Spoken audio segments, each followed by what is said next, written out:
Welcome to 95 news. ప్రతిక్షణం ప్రజాక్షేమం కోసం నేను మీ మాధురి. ఈరోజు మనం భాజపా ఆఫీస్ దగ్గరికి వచ్చేసాము. ఇక్కడైతే జన సమూహం చాలా భారీగా ఉంది. ఇప్పుడు భాజపా యాక్చువల్గా బీజేపీ వాళ్ళు అప్లికేషన్స్ ఇవ్వడం స్టార్ట్ చేశారు. ఈ నెల 10వ తారీఖు వరకు అప్లికేషన్ గడువు ఉంటుంది అని చెప్తున్నారు వారు.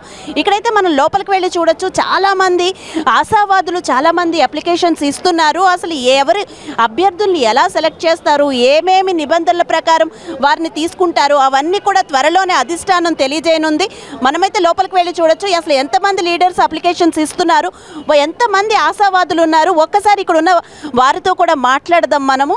ఇక్కడైతే మనం ఇప్పుడే దరఖాస్తు చేసుకుని వచ్చిన ఒక ఆయనతో ఉన్నాము. ఆయన పేరేంటి, ఆయన ఏ నియోజకవర్గం నుంచి ఇచ్చారు అప్లికేషన్, ఆ డీటెయిల్స్ అన్ని కనుక్కుందాం. నమస్తే సార్, మీ పేరు? నా పేరు సామ సంతోష్ రెడ్డి. నేను ఆదిలాబాద్ నియోజకవర్గం నుంచి వచ్చాను. ఆదిలాబాద్ నియోజకవర్గం నుంచి నేను ఎమ్మెల్యే అభ్యర్థికి పార్టీ మొదటిసారి అందరికీ అవకాశం ఇచ్చింది కాబట్టి ఈ అవకాశాన్ని వినియోగించుకుందామని ఒక ఉద్దేశంతో రావడం జరిగింది ఆదిలాబాద్ జిల్లా. అంటే ఏమేమి చూసి ఇస్తున్నారు అంటారు అభ్యర్థుల్ని అక్కడ మీరు? అంటే అభ్యర్థులు అంటే ఎలా సెలెక్ట్ చేస్తారనుకుంటున్నారు, అందులో మీరు ఉంటారని మీకు గట్టి నమ్మకం ఉందా? అంటే నేను గత 30 సంవత్సరాల నుంచి పార్టీకి పనిచేస్తున్నా కాబట్టి ఒక అవకాశం ఇచ్చింది.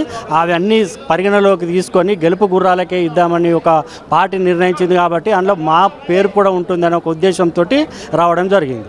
భాజపా పట్ల మీరు ఇంత ఆకర్షితులు అవ్వడానికి కారణం ఏంటంటారు? నేను గత 30 సంవత్సరాల నుంచి భారతీయ జనతా పార్టీ సిద్ధాంతాలకు నచ్చి ఒక మంచి పార్టీ, అవినీతి లేని పార్టీ, కుటుంబ పార్టీ కాదు కాబట్టి భారతీయ జనతా పార్టీని ప్రజలు ఆదరిస్తారన్న ఒక ఉద్దేశంతో రావడం జరిగింది.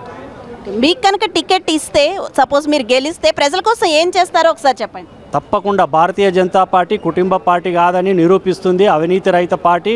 మరి అదేవిధంగా ప్రజలకు ఏదైతే సామాన్య ప్రజలు ఉన్నారో ఆ సామాన్య ప్రజల వరకు చేరువయ్యే పథకాలు కూడా తీసుకొని పోయి రైతులకు కానీ, మహిళలకు కానీ, నిరుద్యోగులకు కానీ, ఉద్యోగులకు కానీ అన్ని సామాజిక వర్గాలకు అందరికీ న్యాయం చేస్తుంది ఒక భారతీయ జనతా పార్టీ అని ఇప్పటికే ప్రజలలో ఒక నమ్మకం అనేది, విశ్వాసం అనేది భారతీయ జనతా పార్టీపై ఉన్నది. ఈ తెలంగాణ రాష్ట్ర ప్రభుత్వము ఎప్పుడు ఎన్నికలు వచ్చినా ఈ తెలంగాణ రాష్ట్ర ప్రభుత్వాన్ని పెడదాము అనే ఒక ఉద్దేశంతో ఇప్పుడు ప్రజలు ఉన్నారు, ఆవేశంతో ఉన్నారు. ఎందుకంటే ఇచ్చిన హామీలు అన్ని మోసపూరిత హామీలే ఉన్నాయి తప్ప ఏ ఒక్క హామీ కూడా తెలంగాణ రాష్ట్ర ప్రభుత్వము అమలు చేయలేదు.